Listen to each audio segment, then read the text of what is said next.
don't. It never ends. Get literally any other hobby. You want to be able to afford a house so you can store these wonderful, definitely not overpriced pieces of plastic, don't you? I'm only kidding. I love being in debt to NECA and Hasbro, Playmates, potentially Super 7. I haven't actually dipped my toes into Super 7 because I only have these mousers. They're pretty cool though. That vintage style toy line and the 2003 figures look so good. I hear there's a lot of quality control issues with Super 7 unfortunately, and yeah, that's always going to be an issue, but it sounds more common, and considering the price, yeah, no, I'm good. If anyone does collect Super 7 figures, I'd love to know if they're worth getting, or if I should just stick with NECA. Cause I'd also like these Earthworm Jim figures. I got the old Playmates and Mezco ones. People collect lots of things, like cards, books, movies, comics, games, toys, consoles, controllers, music, statues, bottles, plushes, debt, you fucking name it. I mean, look at this. I even have cereal boxes of shit I don't need. Speaking of boxes, do y'all keep those or throw them away? Or, if it comes with a background display, do you keep those or decide they'll look better displayed in the trash? I think the backgrounds are cool, but they do take up space. Same goes for the boxes, but not all boxes are worth keeping.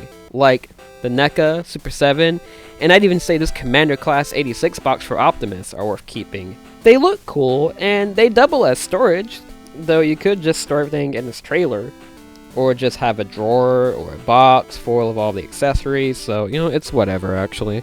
Whoever decided at NECA to have the boxes for the 80s cartoon line to look like the old VHS tapes, genius. Love it, it's great. But also, fuck you, because now I feel more compelled to keep them. You know, it's nice that books don't take up so much fuck! Buying books and reading books are two separate hobbies, and I'm grateful that I've managed to read most of the books I've bought. There's still books waiting to be read though, and I have every intention, but I'm currently reading this one, so it'll have to wait. Honestly, I think books can be more of a problem than toys. Books are cheap, real cheap. It makes them really easy to go crazy and get a big haul, where toys and even games tend to be more expensive, even on the cheaper side. There's also plenty of different variants to choose from, like toys. Hard or paperback. Anniversary editions. I personally hate it when there's no cover for a book I like. I get a lot of my books used, and even a good chunk of my figures that way. The secondhand market can be a great way to find things to add to your collection.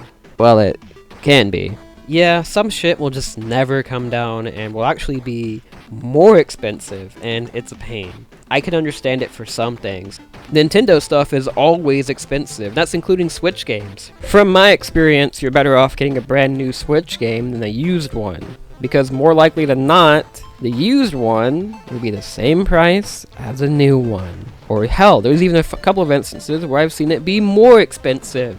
And at that point, just buy a new one. Like, the point of getting it used is so you can get a cheaper option. Not more expensive, not the same price. If I'm paying brand new price, I'm getting it brand new! But hey, why not resell something and charge out the ass, right? Which is why I'll be selling these Secret of the Ooze 2-packs together for $20,000. Serious inquiries only. Transformers gets hit with this so fucking hard and it kills me. This is made worse by the fact that Hasbro is ass with distribution and making shit Target exclusive.